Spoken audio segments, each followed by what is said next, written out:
Warahmatullahi wabarakatuh. Alhamdulillahirabbil alamin wa bihi nasta'inu ala umuri dunya waddin. Wassalatu wassalamu ala asrofil anbiya'i wal mursalin sayyidina wa maulana Muhammadin wa ala alihi washabihi ajmain. Para pecinta Al-Qur'an yang dirahmati Allah, alhamdulillah pada kesempatan hari ini kita bisa bertemu lagi untuk melanjutkan tadarus kita Surat Al-Baqarah ayat 58 sampai 61. Dan sekaligus pada kesempatan ini kita akan membahas bab tajwid yang sangat krusial, sangat inti. Kalau bahasanya itu core of the core, yakni tentang hukum mad wal qasr. Apa aja itu mad wal qasr dan apa saja jenis-jenis mad kita akan bahas setelah di sesi yang kali ini. Namun sebelumnya mari kita akan baca doa bersama-sama. A'udzu billahi minasy syaithanir rajim. Bismillahirrahmanirrahim. Alhamdulillahi rabbil alamin.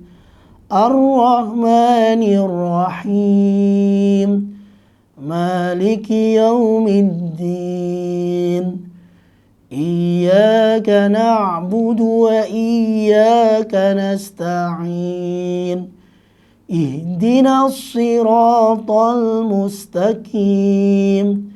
Siratal ladzina an'amta 'alaihim ghairil maghdubi 'alaihim waladdallin.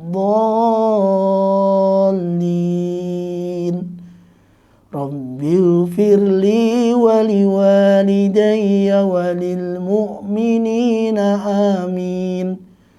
Rabbi shrah li sadri wa yassir li amri wahlul 'uqdatam min lisani yafqahu qawli. Rabbi zidni ilma warzuqni fahma. Allahumma aftah lana hikmatak wanshur alaina rahmatak min khazaini rahmatik ya arhamar rahimin.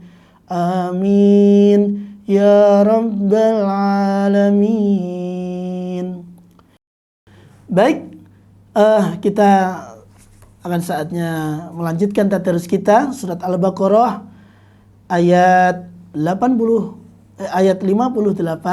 sampai 61. Silahkan mushafnya dibuka atau bisa melihat layarnya ya. Karena apa? Pahala melihat Al-Quran itu Masya Allah luar biasa ya. An-Nadrul Quran itu luar biasa, terutama di bulan Ramadan. Kita akan mulai dari ayat 58. A'udzu billahi minasy syaithanir rajim. Bismillahirrahmanirrahim.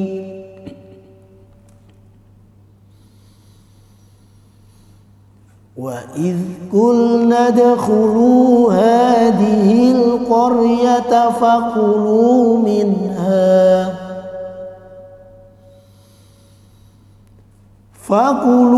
minha haitsu syi'tum ragadan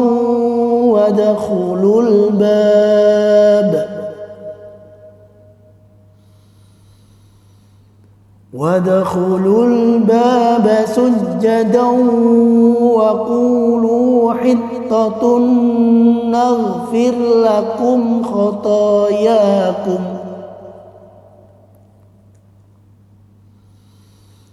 wa sanazidul muhsinin.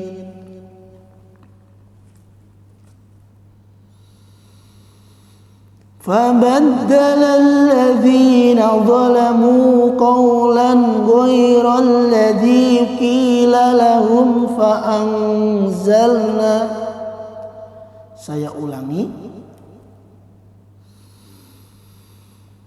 فبدل الذين ظلموا قولا غير الذي قيل لهم فأنزلنا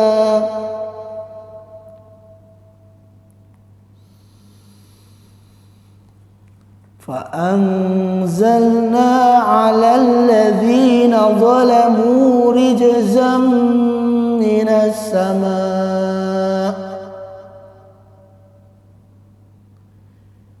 السماء بما كانوا يفسقون.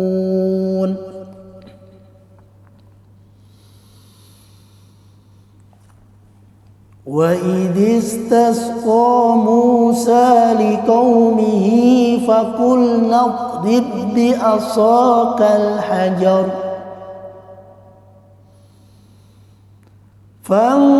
فانفجرت منه 12 عينا قد علم كل أناس مشربهم كلوا واشربوا من رزق الله ولا تعثوا في الأرض مفسدين.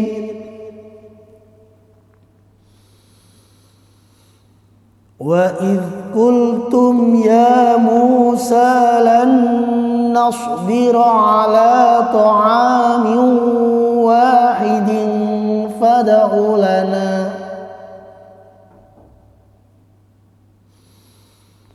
فادع لنا ربك يخرج لنا مما تنبت الأرض. Saya ulang agar kita sesuai dengan wakafnya. فادع لنا ربك يخرج لنا مما تنبت الأرض من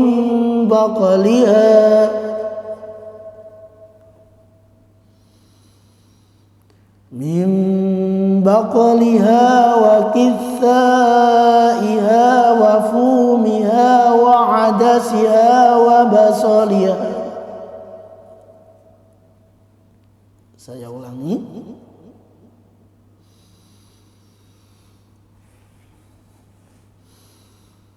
Min baqliha wa kithaiha wa fumiha wa adasiha wa basaliha. Qala atastabdiluna alladhi huwa adna billadhi huwa khair. Ihbitu misran fa inna lakum ma sa'altum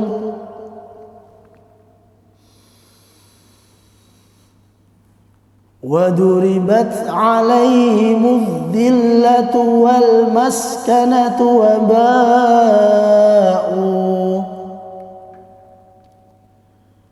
wa ba'u bi ghadabin min Allah. Dzalika bi annahum kanu yakfuruna bi ayatillahi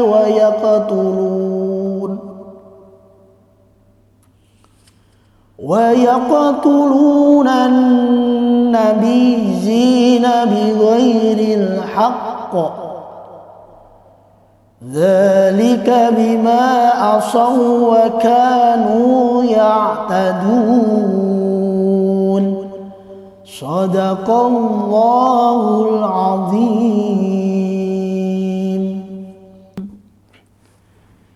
Baik para pecinta Al-Quran yang dirahmati oleh Allah,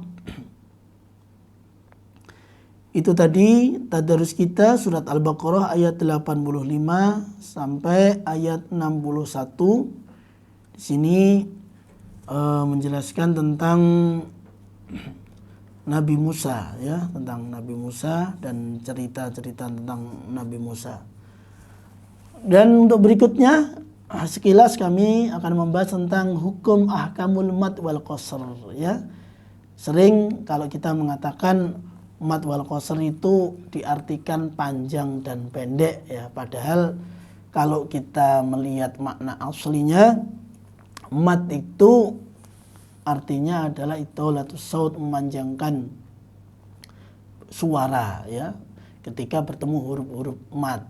Contoh misalnya ba ketemu huruf mad jadi ba.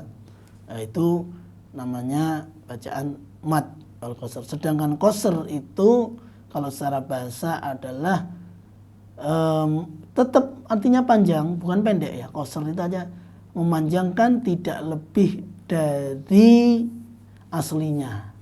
Nah, itu makna pertama seperti itu. Namun ada yang mengatakan qasr itu adalah tidak memanjangkan sama sekali, sehingga yang masyhur di masyarakat makna mad wal qasr itu adalah panjang pendek. Oke. Kita akan melanjutkan. Yang disebut panjang pendek itu adalah bacaan-bacaan di mana kalimat-kalimat tersebut kemasukan huruf-huruf mad yang jumlahnya 3. Yang pertama adalah fathah diikuti alif, terus ya hasroh diikuti ya, dan wawu diikuti dhammah, yang disingkat biasanya dalam sebuah kalimat nuhiha. Nah, panjangnya seperti itu. Itu mad, panjang mad. Nah, ketika kita membaca Al-Quran misalnya salah panjang pendek, apakah itu berdosa? Jawabannya iya, ya. Jangan berdosa. Kenapa? Karena Al-Quran itu diturunkan dari awal sampai kita terima saat ini itu dengan tajwid. Dalilnya kan wal akhdhu bit tajwid hatmun lazimun malam yujawidil qur'ana asimun li'annahu bi ilahu anzala wa kanda minhu ilaina wasala. Quran itu harus dibaca dengan tajwid. Barang siapa yang membaca dengan tidak bertajwid maka dia berdosa. Kenapa? Karena Quran itu sejak diturunkan dan sampai kepada kita itu dengan bertajwid. Itu. Jadi di antara ahkamul tajwid adalah ahkamul mad wal qasr ini. Jadi ketika membaca harus tepat panjang pendeknya. Misalnya tadi saya baca wa idz qulna dakhulu hadhil qaryata faqulu minha. Kadar panjang-panjangnya itu stabil. Habis itu kan naik kan.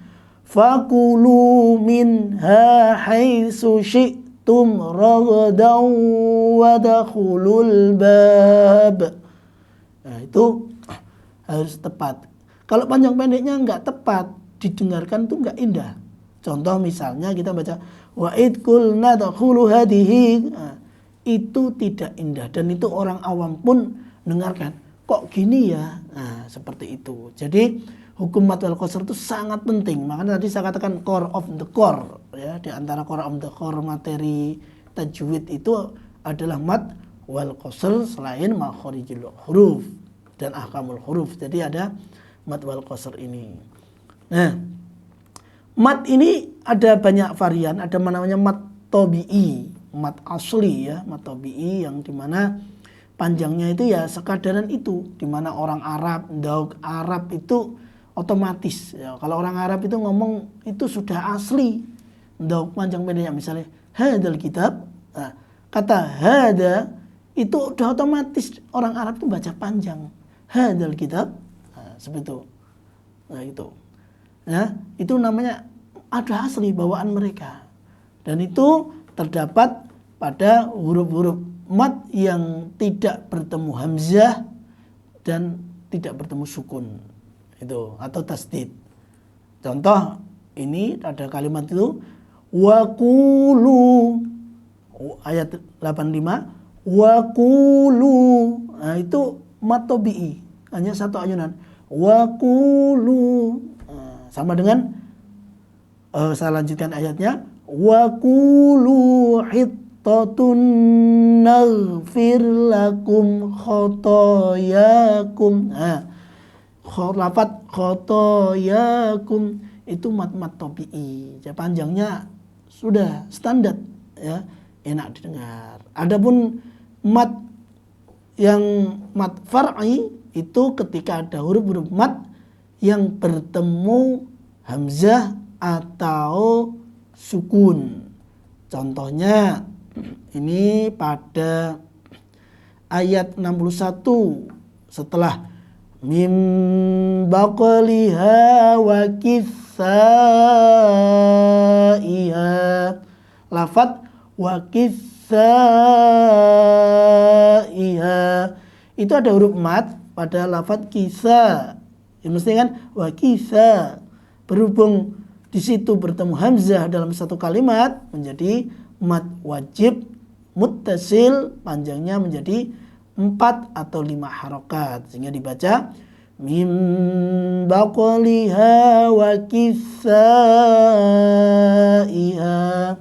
Seperti itu di antara mat far'i yaitu mat wajib muttasil. Ada juga pada yang merah itu lafaz waba'u.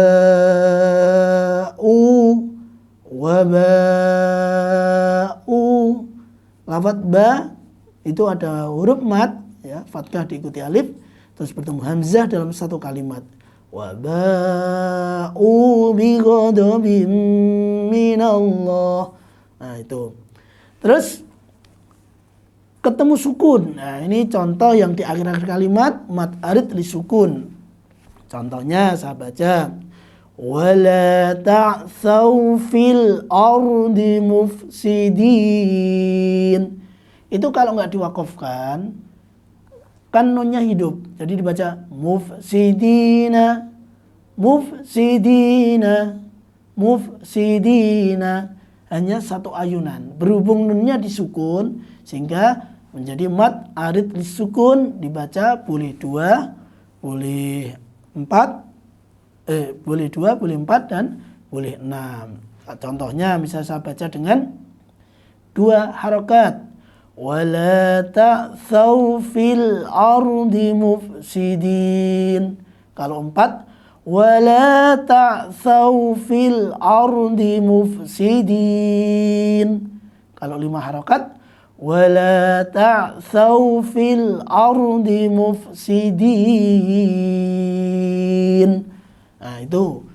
Jadi kalau yang di halaman ini kita menemukan ada mat wajib muttasil, yaitu huruf mat yang bertemu hamzah dalam satu kalimat.